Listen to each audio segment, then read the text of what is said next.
Today let's talk about how to pike press into a headstand. Now this way of entrance I would not recommend to those of us who are in the early stage in the headstand because it requires quite a bit of coordination, body awareness, and also strength and mobility in the body. So if you are learning your headstand, then I would recommend other ways of entering it, like coming to a tuck or maybe one leg lift and then following the other leg. For this particular entrance, a lot of us tend to feel stuck, like we don't know how to get up there. One way of practicing it is by doing the negative. So you start to come down with both legs just to get that strength, get that familiarity, and then afterwards you will be able to do the other way around, which is the entrance, which is your goal.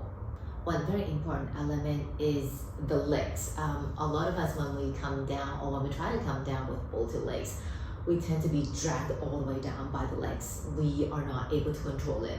So if you want to check out this particular variation of headstand, you actually want to see if your legs, the leg muscle, the hip flexor, and the lower abdomen, are they all working for you?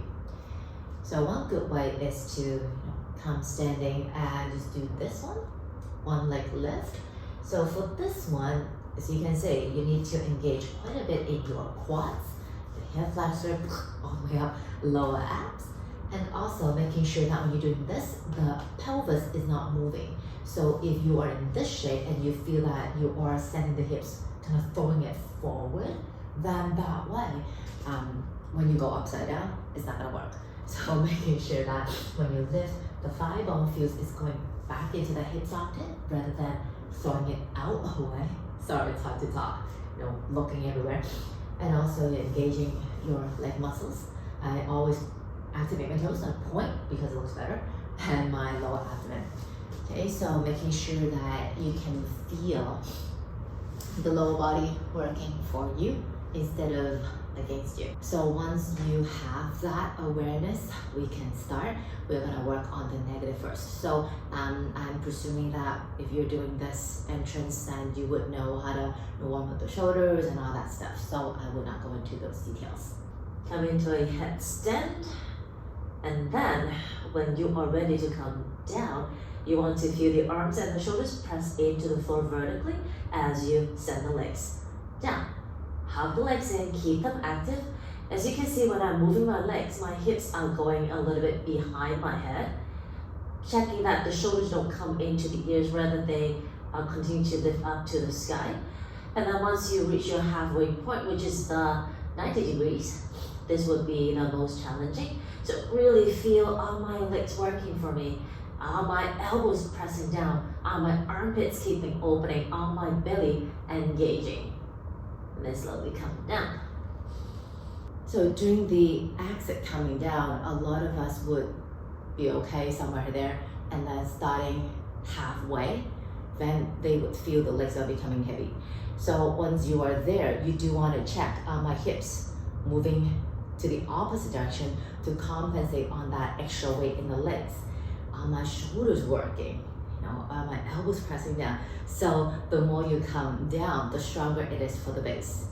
It is a good way to learn the pike press from a negative, from a descent, because you have more time to feel everything. The muscles, how is the breath? Are you thinking properly? Is the coordination working? After you become more comfortable with the negative, then you can start on the positive. Now, for the positive, a lot of people, again, because they want to go up, sometimes they wouldn't even know, but they're doing a little hop. So just be mindful of that. When you're doing the pike press, you want to feel it's lifting and not a little hop. So there should be no momentum involved. Since we are doing the pike press, the more flexibility you have in the back body, like in the lower back, in the hamstrings, the better. Okay, so if you have tight hamstrings, then I would suggest you to spend a bit more time to really make them work and really warm them up before you proceed to this one. So the setup is the same. You walk. You want to walk and at the same time lifting the hips. Try to stack them above the shoulders And then all this time, you want to feel the elbows press down as you feel the sides of your rib cage getting a little bit longer, which is right here, the sides of the armpits as well. So when your feet walk close, you want to feel the armpits are pressing into the direction of your legs. So you can go any more. Can you lift the hips up, or can you lift the heels away, sending the hips above the shoulders?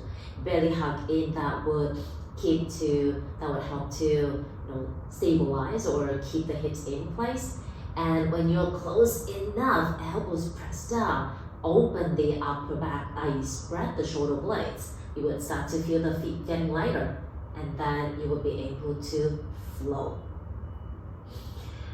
Making sure that when you're doing the transition from here to all the way up, the shoulders want to keep opening and pressing towards the end of the mat. So when you go all the way up, you're okay, you don't fall. I know that when we are doing this entrance, we get really excited and sometimes we tend to rush.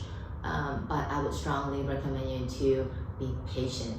Again, walk as close as you can, feeling the elbows press down, draw the hips high. Of course, for any inversions, you want to have the hips above the shoulders so that the balance will be, at the most minimum effort. So do take your time. Belly hug in. You do want to walk to a point where you feel the legs are light enough to float up instead of a little bit heavy and you do a little hop to go up. Okay, so give it a try. For me, it's aside from the strength, the coordination is also very important. So it would be good to just stay in that negative, the descent, just to feel where should the legs be, and at the same time where should the hips be, and what about the shoulders, what should they do?